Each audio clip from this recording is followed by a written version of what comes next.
in getting a sheep, or a goat, or a camel, or a cow, and killing this animal with the correct remembrance of Allah.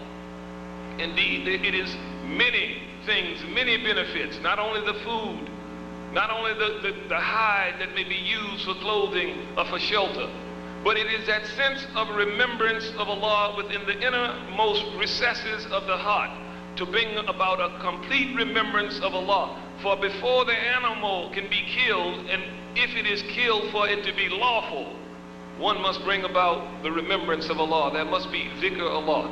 Bismillah, Allahu Akbar.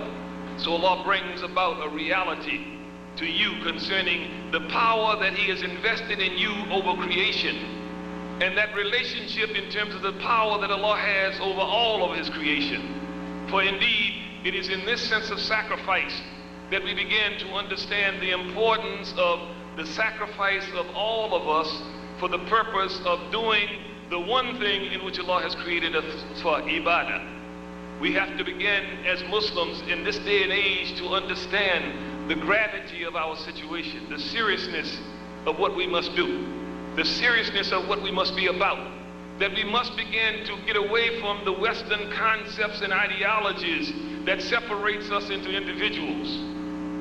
For in Islam, the reality is that Allah has called us to do things collectively. The Prophet said the blessing is in Jama'ah. The blessing is in the group.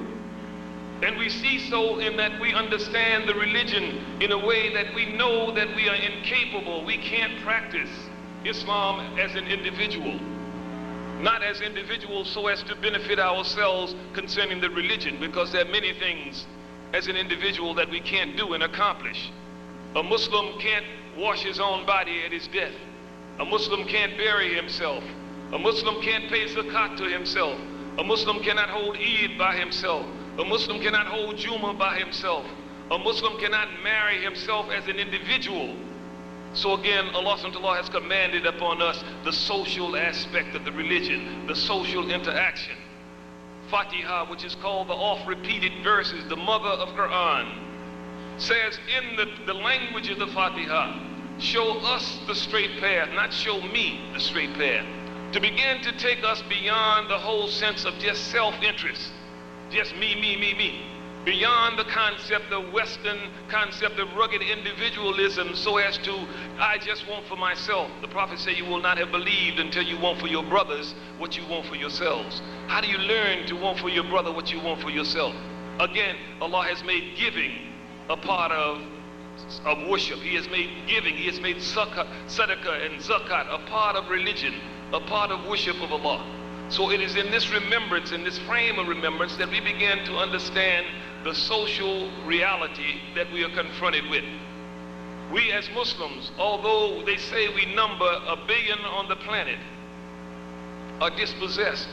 And we must begin intellectually to ask ourselves as to why are Muslims in the condition that they are in with such a large number. So we reflect upon the hadith of Rasulullah sallallahu alaihi wasallam, in which he says, there will come a time when people will feed off of his people, feed off of Muslims, as an eater feeds off of the plate. And his companion asked, O Prophet of Allah, say, will we be many or will we be few? The Prophet said, you will be many, but you will have succumbed, you will be afflicted by the disease that is the love of dunya, and it is a disease of the heart. Our attachment, our love for this life, our love for this world. These are the things that stand between us and being able to implement the deen in the manner that it has to be implemented, in the manner that it should be practiced. We have no consciousness concerning the responsibility upon ourselves to appoint for ourselves on the basis of contract, bay'ah, leadership. On the basis of contract, which is bay'ah, leadership. Nobody can exist in a total sense of existence successfully without a head. They say concerning the 1 billion of Muslims on the planet, where is the Khalifa? It is said amongst the learned of Islam that it is unlawful. It is unlawful for Muslims to go more than 2 days without Khalifa. Where's the head to the body? Nobody can operate without a head in its own best interest. So we begin to understand again the sense of why the condition of Islam is what it is. We have not, as individual Muslims, we have not, as Muslims in small communities, began to address the problem of leadership. Leadership, the contract in which the leader makes to the follower, which is called bay'ah.